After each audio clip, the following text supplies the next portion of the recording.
There we go. The Smart Reveal. Welcome to the Practical Prayer Podcast pre-show on New Thought Media Network. I am Bill Marchiony. Carol, welcome back. The prodigal host returns to the thing over here. It is wonderful to have you, Carol. You were off doing stuff. You had other engagements for the last couple of Mondays, so I am delighted to have you back. Because I just went solo for the last two and talked about my pet peeve and passion project topics. I'm sure you did a marvelous job. We'll see. Yeah, you did. I'm a newcomer here. You were doing all this before I ever came. Sitting in a room talking to myself. Whatever, it worked.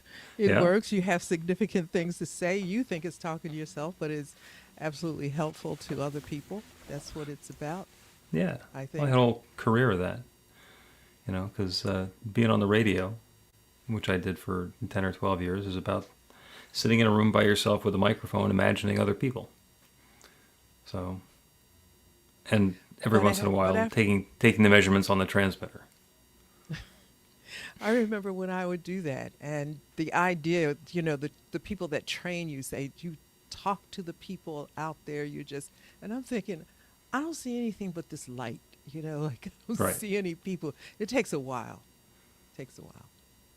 Yeah. And uniformly at radio stations, it always feels like you're talking into an empty microphone and there's nobody listening. Mm-hmm. And every once in a while, there's some feedback that says, "Oh, somebody's listening." So I've told you the story before, maybe that my first job in commercial radio was at NBC in New York, and it was the AM station, which clear channel, 50,000 watt AM station, and at night the signal carried forever. So we're sitting there. It's like 2:30 in the morning. I'm engineering. The DJ is like playing records or just introducing the records.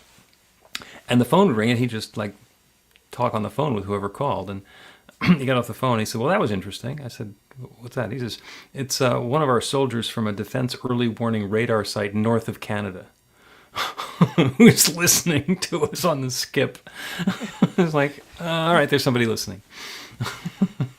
I think that's the thing that I love about radio so much. It's that people listen. You have no idea that they exist, Mm-hmm. but they exist, and they're interested. They have needs. They have concerns. They have questions, and there you are, to kind of, to use a corny term. There you are to serve them. That's pretty amazing. Very much different than brick and mortar. It's just real different. Yeah, and the timeline is different, I think, because one of the things that I have found in ministry is that every once in a while somebody comes and tells me, there's something you said that was transformational for me. And I go, great. What'd I say? And in some cases I'll remember saying it. And in other cases it's just like, well, that sounds like the sort of thing that I would say. And the important part is how it's landing. On the one hand, I do this because I think it's helpful, and then every once in a while, like at the end of the talk, or the end of the year, or 5 years later, oh, that was transformational for me. It's like, wow, okay, worth doing. Yes, absolutely. Worth doing.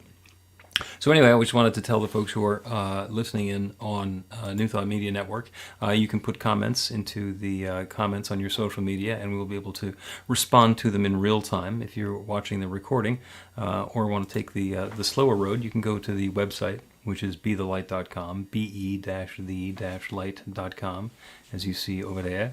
And there's a section on practical prayer in the podcast, and you can click the comment button there and do the same sort of thing, and we will take it up in a future episode. So we get together and we chat for a little while on New Thought Media Network, and then we are going to record an episode of the podcast. It's episode number 203. And apparently this is noteworthy because all sorts of spam is showing up in my mailbox telling me that it's a really big deal to get 200 episodes. So now, of course, you should hire us to help you do the next thing. It's like, I made it 200 episodes. Maybe without you. maybe not. But some algorithm thought it's good to talk to us. everybody wants to sell you something these days. You know, you can't even say hello before they say, "Oh, come on, let me show you how to monetize your hello." Oh, It'd be wonderful. Back when my daughter was very new, we, like most parents, tried to find a way to get her into modeling or acting or something, which was monetizing children. yeah. Didn't work. That was a nice idea. How do you continue conversation after that, right?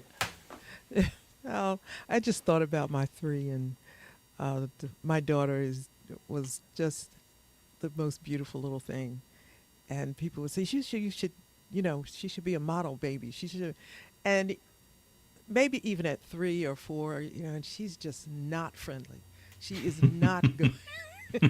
She does not have the temperament or whatever that when you see her, you see one thing, but then it takes you 3 seconds to know, nah. Yeah. Nah. Yeah, beautiful kid, not easy to work with for the director. No. There you go. Doesn't like anybody. Okay. So, do you know what we're going to talk about in this week's episode of the Practical Prayer Podcast? Well, I know what I would like us to talk about.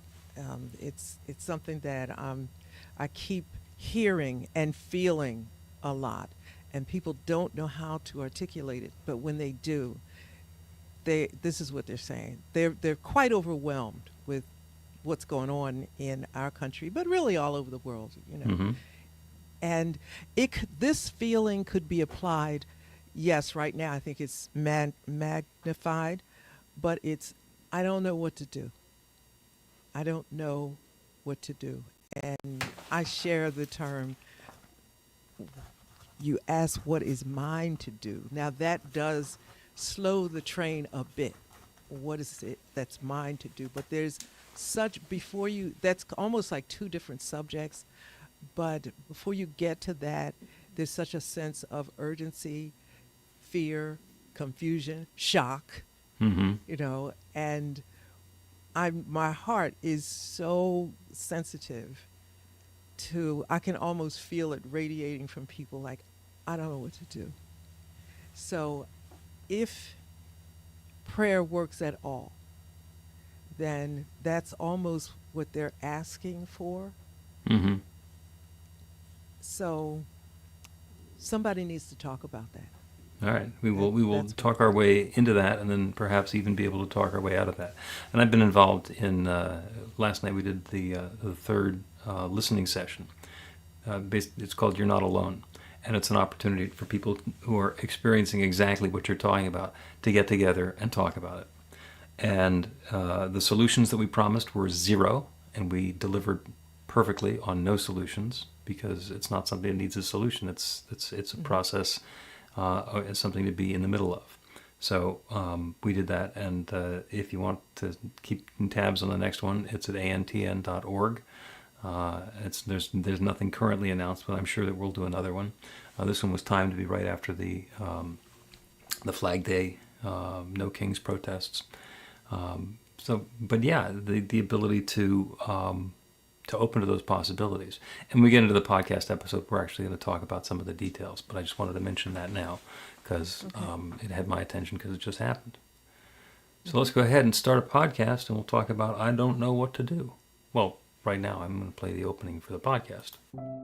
A practical prayer is a prayer that works. These discussions between Reverend Bill Marchiony and Carol Lawrence dive into the details of how it works and how to work it. Reverend Bill is a New Thought minister and the author of Practical Prayer for Real Results. Your new life begins with a new thought.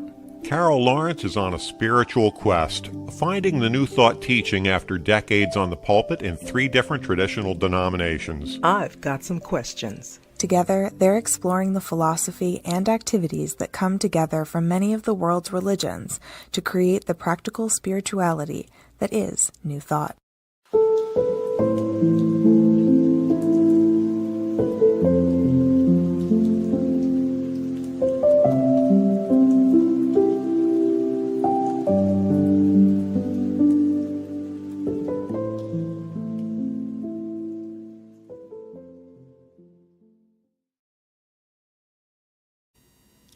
Welcome to the Practical Prayer Podcast. I'm Carol, here with Reverend Dr. Bill Marchiony. It is wonderful to have you back. Carol has been away, unavailable for the last couple of weeks. I've been solo, and it is just a delight to have you back. Thank you. To- Nice to to be missed. Yeah, to instill new and different questions and sometimes things that I wouldn't have thought of. And the one that you've got for us today is I don't know what to do. Mm-hmm. I think that it's a lot of that going around. And there's two ways that I see that. One, this is the perfect place, the perfect position to be in, to find or receive some kind of maybe divine download or some kind of divine direction. Because until you just kind of throw your hands up, you're still in it and figuring it. But unfortunately, there are situations that throw us into that feeling of helplessness and just not knowing what to do next. And there is a lot of fear in that as well. Mm-hmm. Just not knowing where things are going. So, and as I said to you backstage, that if spiritual leaders have anything to say, if it's important to be a spiritual leader, it is most important at a time like this. Yeah, because there is our work in the world, and then there is our spiritual practice.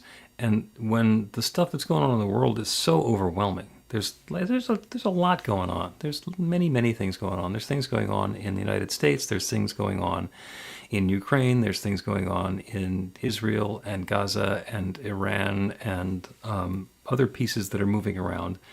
And it's really easy to get overwhelmed.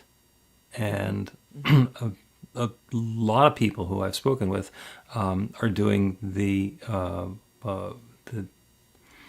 information equivalent of putting their hands over their heads and going la la la la la la la. I don't want to hear it. I had somebody who was talking about the protest that we had, the No Kings protest, and he says, "I haven't heard about that." And I say, "Well, it's there's a lot of stuff about what's going on in the Los Angeles, with 5,000 U.S. troops called on." And he said, "I hadn't heard about that." It's like, you got to hear about a little bit of something.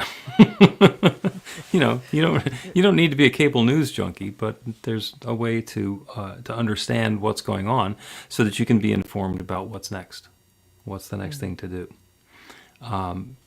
Because the solution to being overwhelmed and not knowing what to do is not to stop paying attention. It's scary. Yeah, there are people who are not paying attention because I have no idea why. I mean, because that doesn't flow with me. I want to make sure I know what's going on all the time. It doesn't even have to be anything great happening because I just like to know. But especially in a situation like this, I think maybe that's another way of handling fear, perhaps, to just deny it. And, at the end of whatever it is, we'll see. But I've heard so many statements that are just like, I've given up. I got somebody that was asking me how this fits in with the prophecies in Revelation. And so, I have to be kind, but I'm saying that, listen, stop looking for reasons to make that true, make that a real story, because since that's there, then this is a convenient way. Even if we could fit all of this into every one of those prophecies, you still have to figure out what to do. You're not going to sit there on the couch and say, okay, I'll just wait until whatever. This is not a moment for us to be blind. I understand confusion. I understand fear. I understand everything, every emotion that people are experiencing. But at some point, we are not children. The children are depending on us. So somebody has to be the adult in the room. How about we go for that and see where we get to? Yep. And, with so much going on, it's easy to get overwhelmed and say, well, I can't fix all of this. And therefore I'm not going to try and I'm not going to pay attention. And my idea is we need to pay at least enough attention that we don't miss our cue. When there is something for us to do, we need to notice that it's ours to do. Because you've, fallen asleep in the middle of a movie. So he says, that was great, that plot twist. And you go, what? Because you missed it. And you don't have to stay glued to the whole thing. You don't have to get invested in all the drama. But you need to pay enough attention that you can hear your cue. And it's not that it needs to take a whole lot of mental gymnastics in order to do that. Because, again, back to the fundamentals of practical prayer, there's an infinite intelligence that knows everything. And that is the same intelligence with which we are thinking. So if what you want to do is just be guided to be paying attention at the right moment, that's the prayer. To know that that infinite intelligence is making me aware of exactly what I need to be aware of in exactly the perfect way and the perfect time. And if you're concerned that that's going to be like subtlety and tea leaves that you have to, and it's going to be clear and obvious, right up there and unmistakable, big sign. This is and I want to not use the word that I want to use. I can't figure out what to. We'll use it and then we'll unuse it. Okay. Nah, I don't think I can fix it. You can't fix it. Can't do that. So this is, okay, so this comes from pastoring 30 years, okay, in 3 different denominations, and being in church leadership before that. And I'm saying that not as this is who I am. I'm saying I've heard a lot of stuff, seen a lot of stuff, whatever, and been a part of teaching it, blah, blah, blah, and, pouring the Kool-Aid. I confess to all of that because that's who I am right now, the totality of all of that. I know what I did. I know how I recovered. Bam. But here's the thing. No matter what church pew you sit in, whatever banner is across the door, it is taught as a lifestyle. Whether it's organized religion, the doctrines, and the all of that, it's a lifestyle, as well as in spirituality. I take this to be my lifestyle, so I'm looking for it to teach me how to live in any given situation. Okay, so that's wonderful. It's wonderful, but the situation is here. Every now and then, life situations hit, and there should be something. If you were paying attention at all, there should be something. That was my whole thing. Like, pay attention because you may need this information later. Right. When the divorce happens, the life doesn't turn out, the job doesn't turn out to be what you want. All of that sitting and being attentive and all of this super God stuff, and I mean that respectfully, it ought to work now. Because I never felt like I was sitting in church because I didn't have something else to do. I didn't pour into sermons because it was nice, a creative thing to do. It was real to me, as well as it is now. So when I say opportunity, that was getting me to this point. This is big. This is major. And so now is the time to call on all of that wonderful stuff that we absorbed and that felt good. It had to be meaningful or it was for nothing. Yep. So that's why I kind of said, like, people don't know what to do. This is the time. Remind us what we're supposed to do, how we're supposed to think, what the mindset should be. We're not going to do it all on this, but that's the way. That's what people are looking for, I think. Yeah. Yep. There's the old joke about how you get to Carnegie Hall. Practice, practice, practice.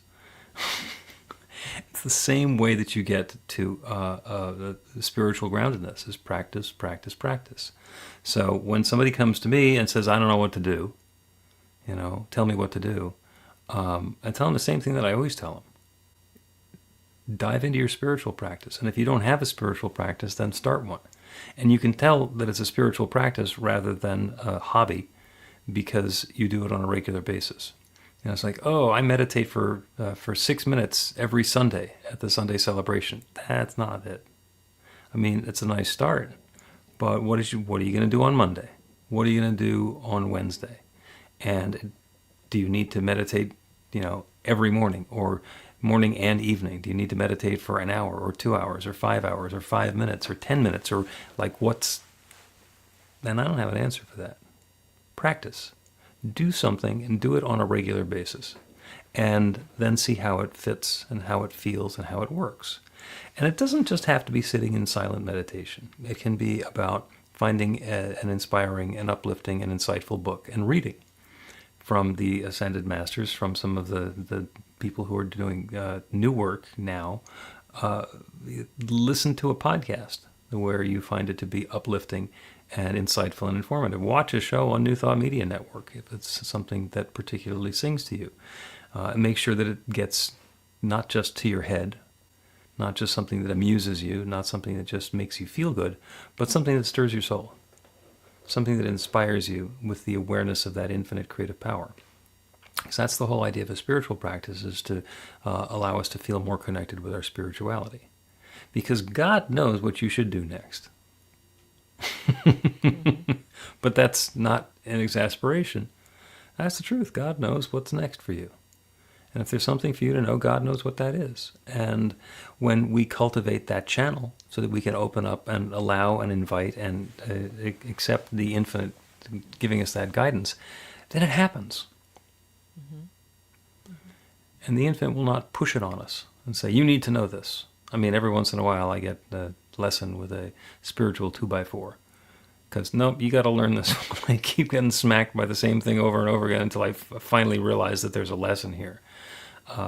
It does work that way, but that's not the comfortable way. And when we're in a situation where we're claiming that we don't know what to do, that's not when those sorts of lessons show up. There's a process. And I like the term spiritual practice, but there are those who have spiritual practices that are confused, as well as those who don't. And here's my thought about that. Spirit is always aware. None of this is without Spirit's notice or being aware. So don't sweat it so much. Get quiet. Just calm. Here's my thing. Just calm your little self down. just calm your little self down. We're intelligent. We are accomplished. We are used to being able to be successful to some degree, maybe not as much as we would, but to some degree. And then now you're in a place where I don't know what to do. Okay, well, just calm your little self down. And don't look for a magic moment, because the magic is there. And Right. it will get to you as soon as you just calm down. I was reading from Florence Scovel Shinn yesterday to a group, and I know why I was reading it, because I had promised to do it. But the responses were amazing, because Spirit just came through in so many affirmations and so many thoughts, and it wasn't planned. I could not plan something like that. And those that were there to hear it, they were just there to hear Florence Scovel Shinn. But what what was to happen, nobody could have planned it nor even thought about it. Okay, Right. so I planned the thing, so I know I didn't plan it. Well, you plan to talk about, to read Florence Scovel Shinn, but you didn't plan on the resonance that it was going to have and the perfection of that moment, and that being exactly the message that was necessary. And yeah, that's a spiritual practice. You had that thing scheduled for a while. You knew that you were going to do that's part of your practice. And then it turns out that that part of your practice was even more meaningful than you had thought. And that's the yield benefit of the spiritual practice. You keep doing it because something will happen, and no, you can't plan when or what.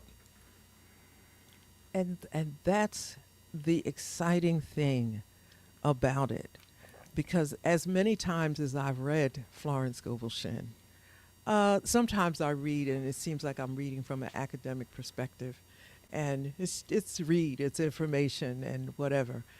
And so I know, okay, I do this because, but something was happening in the reading, and things that I read before, it was really getting to me at that moment. And that's what I trust about this journey, the yieldedness in this journey.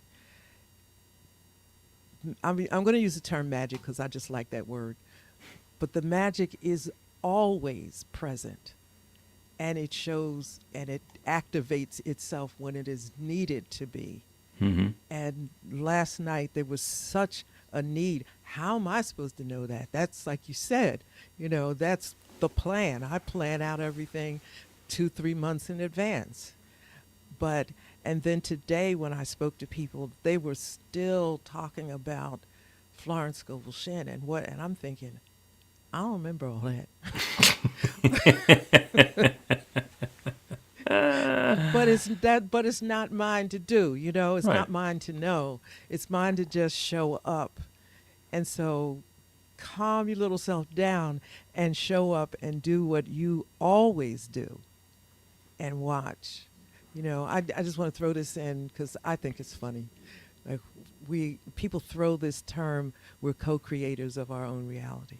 And it sounds really nice. It sounds empowering, but I thought, come on, we need more than this, right? So I'll say we are co-creators with the divine of our own reality. And I said, I need a little bit more than this. So to me, it's like, okay, you're a co-creator. You do your part, God does God's part. Yep. You can't do God's part, and God will not do your part. That's Nope. what it means. Nope. The Amish used to say, or probably still do, pray and move your feet. Pray and move your feet. Pray and move your feet. Align yourself with the infinite, but don't, they said, pray to God that you're going to, win the lotto, but you actually got to buy a ticket. And we don't know. Sometimes you don't know what dance to do, right? To move your feet. Just do what you do. Right. Just Right. do what you do. Right. Because everything is necessary. Everybody is important. There's a great metaphor. Yes, we're dancing with the infinite, but we're not leading. If we're doing the wrong dance, we'll be guided into the right dance. Let's take a break, and when we continue, we'll talk more about knowing what to do when we don't know what to do. Learn to put practical prayer to work in your life. The steps are simple to learn and let you begin to get real results to create the life of your dreams immediately. Reverend Bill Marchiony's widely acclaimed book, Practical Prayer for Real Results, gives you a clear summary of the new thought principles behind practical prayer and the series of easy-to-understand steps found in the most effective prayers from religions and spiritual practices all over the world and throughout history. Practical prayer is not a replacement for your religion or practice. It's a technique to make the work you do in consciousness even more effective.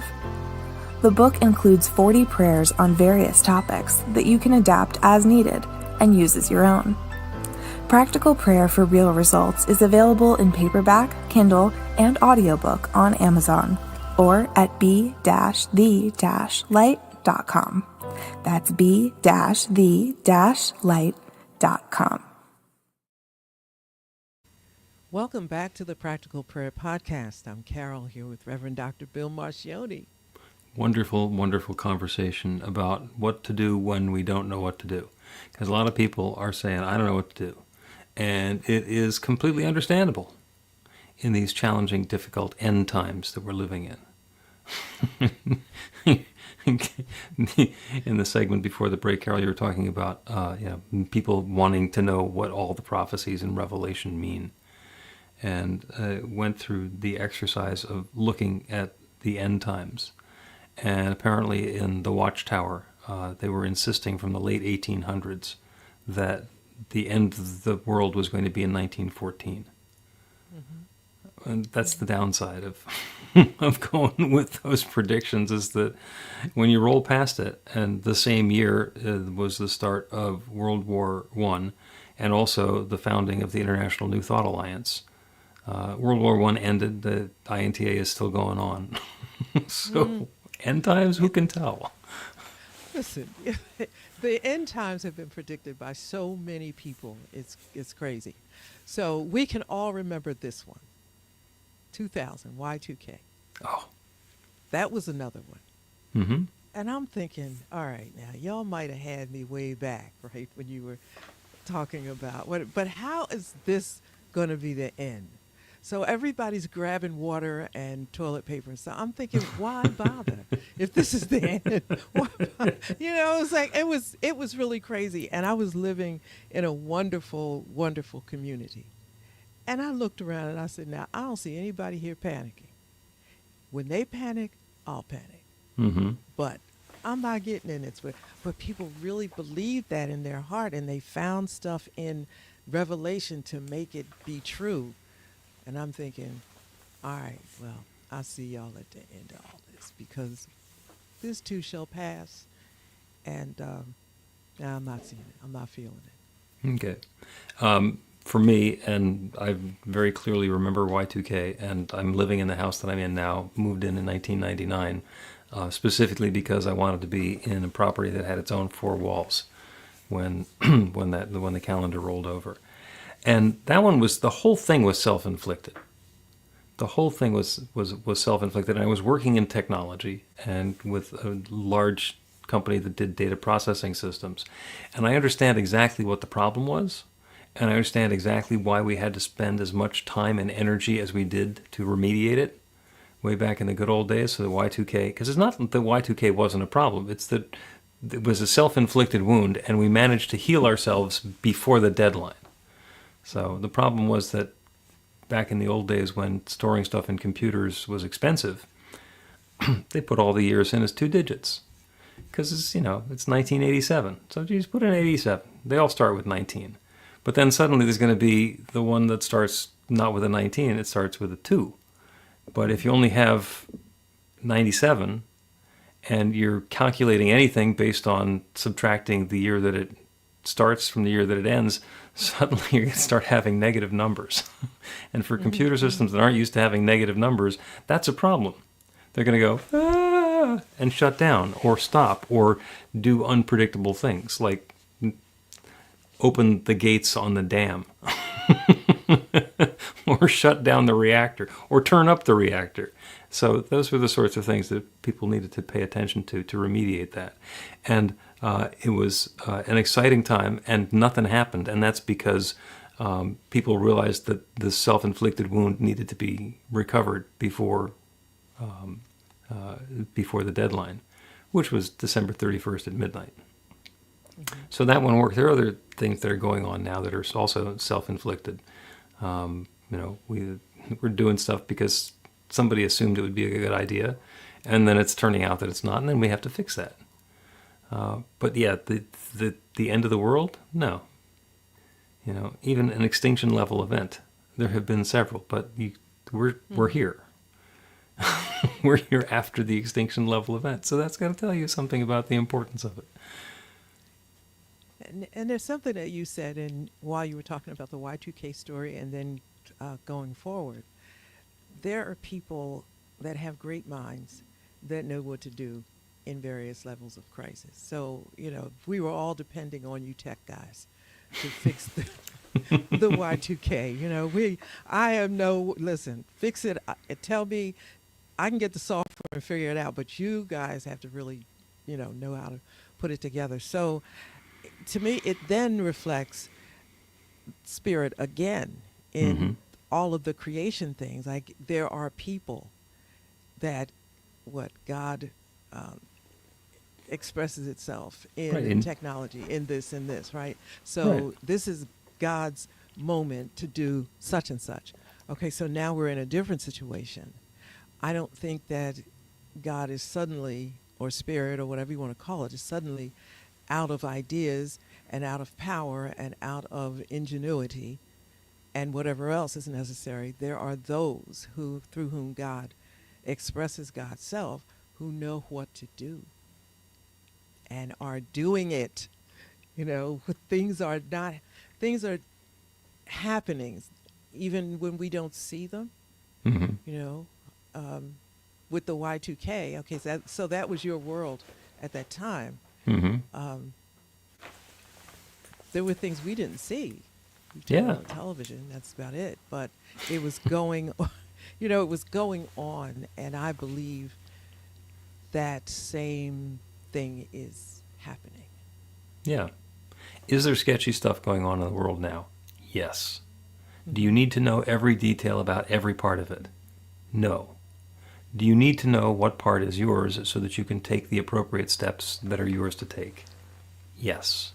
And that's the balance point that we need to find. That's the balance point that we're looking for, is to not get obsessed and not be in a place of ignorance, because when the moment comes and there's some action that needs to be taken by the unique expression of the infinite that's you, or that's me, we need to be aware of it. We need to hear it. We need to notice it so that we can do what's ours to do. And in the meantime, let go of what's not. And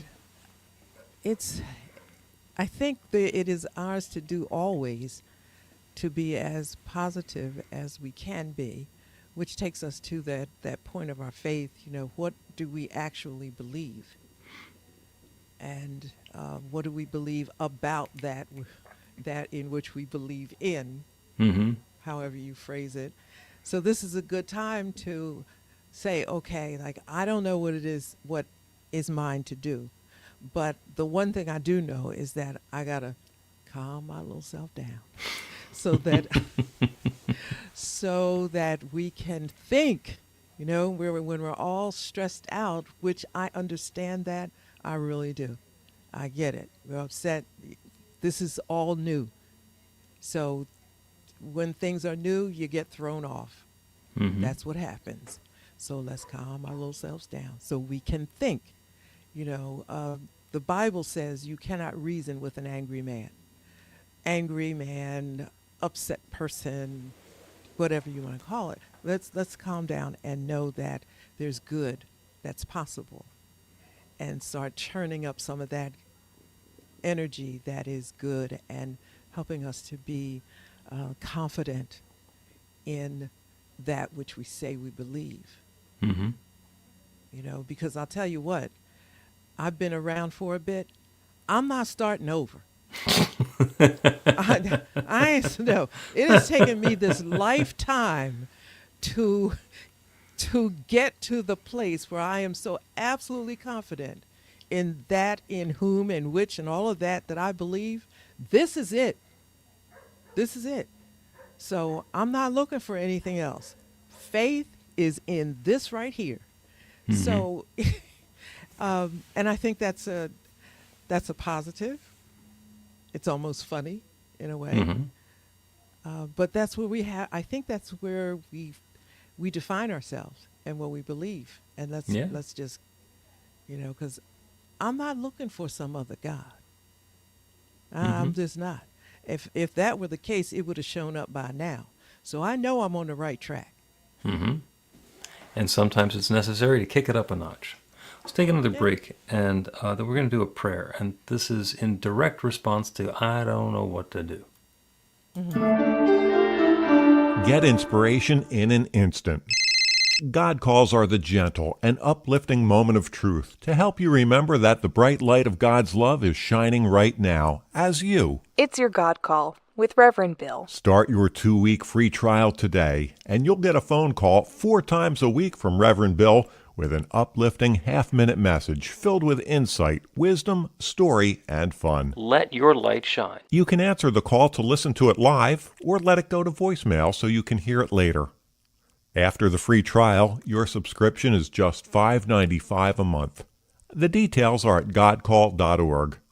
God calls are disruptive, intentionally. Whenever you write something, put on a gold star. They take you away from your routine to remind you about the truth of who you really are. They come at random times between 8:15 a.m. and 6 p.m., so you won't be expecting them. And somehow, the message is exactly what you need to hear at the time. Magic is loose in the world. It's a moment of motivation in the middle of your day. Find out more and start your 2-week free trial now at godcalled.org. Welcome back to the Practical Prayer Podcast. I'm Carol, here with Reverend Dr. Bill Marchiony. Conversation has been amazing. Yeah, a wonderful talk about I don't know what to do when we're feeling overwhelmed and we got no idea what the next step is to be. And along the way, we've had a couple of suggestions. The first one is practice, practice, practice. To get involved in a spiritual practice, an ongoing spiritual practice. And as far as I'm concerned, an ongoing practical prayer practice, which sounds a little bit redundant, but it's not. Practical prayer practice is about doing the work. It's about making sure that we are always in that place of awareness of the infinite and awareness of our oneness with the infinite, because that puts us in a position where we can actually make claims and take part in this creative endeavor, this co-creative endeavor, where we are co-creating, as Carol pointed out, with the infinite. So we're going to do a prayer now.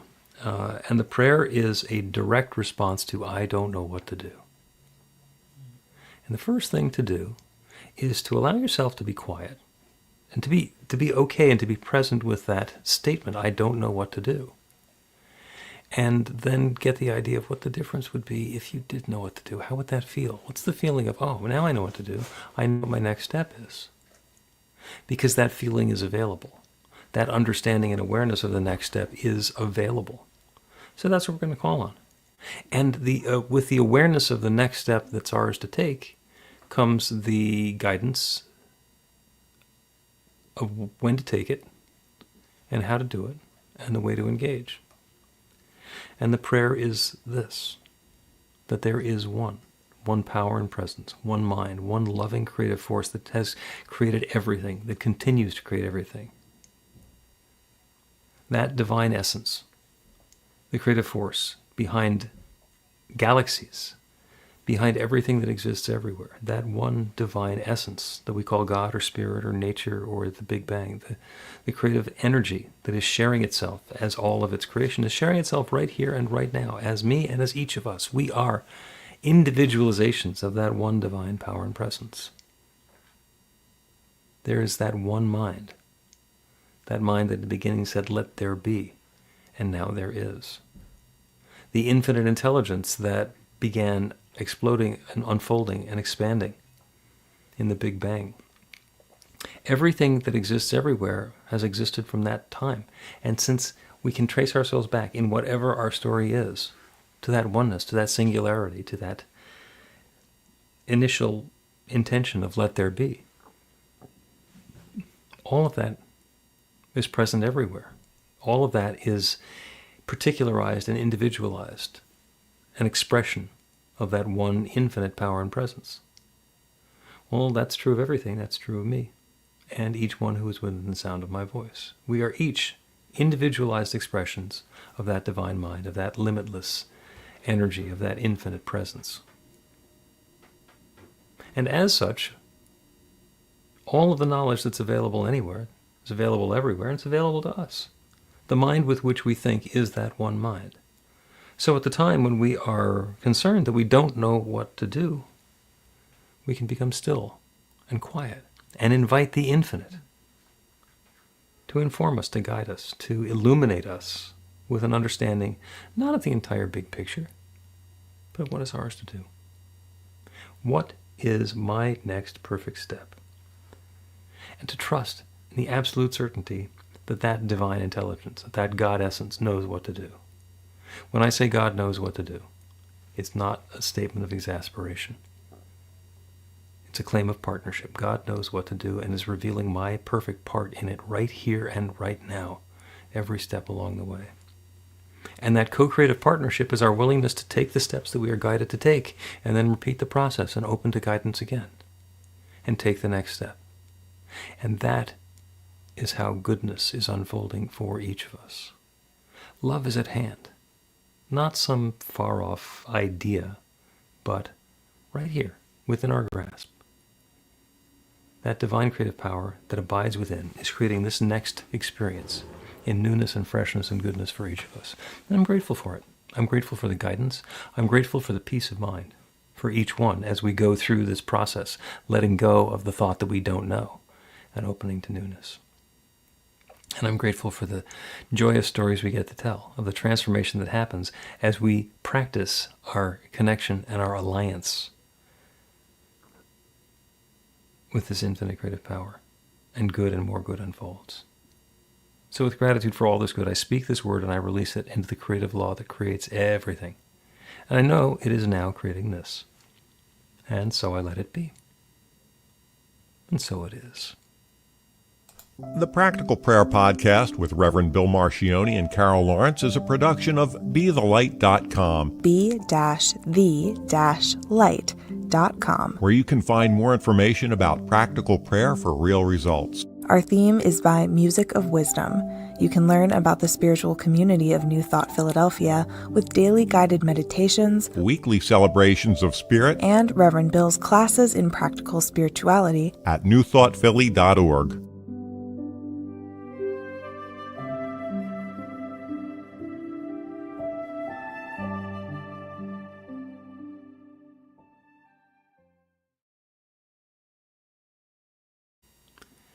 And that is the Practical Prayer Podcast number 203. Thank you, Carol, and everybody who's listening, including both Lynn and Brian, who gave us thumbs up on Facebook, so we get their names when they do that. Nice to have you guys with us today. It was a good conversation. It was. I like that one. I was thinking partway through about one of the great signs that I saw at the protest that I went to over the weekend. And it's just so packed with assumptions. The sign said, "There's nothing called protest on your..." No, that's not. Thank you, Siri. The sign said, "Who would Jesus deport?"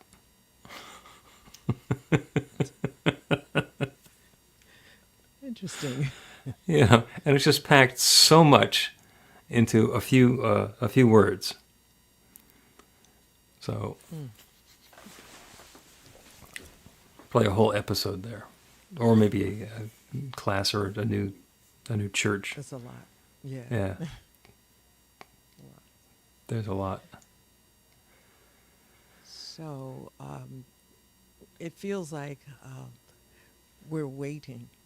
It always feels like we're waiting. The protests happened, and yesterday happened, or whatever day it was, happened. Saturday happened. Mm-hmm. And it's like waiting. And I asked about that. I asked Spirit about that. Like, I feel like I'm waiting. What am I waiting for? I need to be about my business of what I'm supposed to do right now. Because whatever's happening is really beyond it's above my pay grade and outside of my giftedness. So I just do what I do. I keep my eye on it now. Yeah. And that's, exactly what we've been talking about, is pay attention enough so that you know if your cue comes along. My daughter, who's in her early 30s, says, what good is protesting going to do? And I pointed her towards a bit of research that was done. And over the course of at least 100 years, when peaceful protests include 3.5% of the population, everything changes. Mm-hmm. So, Shevardnadze's government fell, and the Philippines took their country back, and Gandhi got India back from the Brits. I mean, yes. It works. It works, but it also, for me to just look at it, I know what I feel. I know what I feel. I'm very clear about what I feel. But to see others, that's empowering as well, because you don't feel like I'm not in this by myself. There's like it's more than 10 of us. This is really something.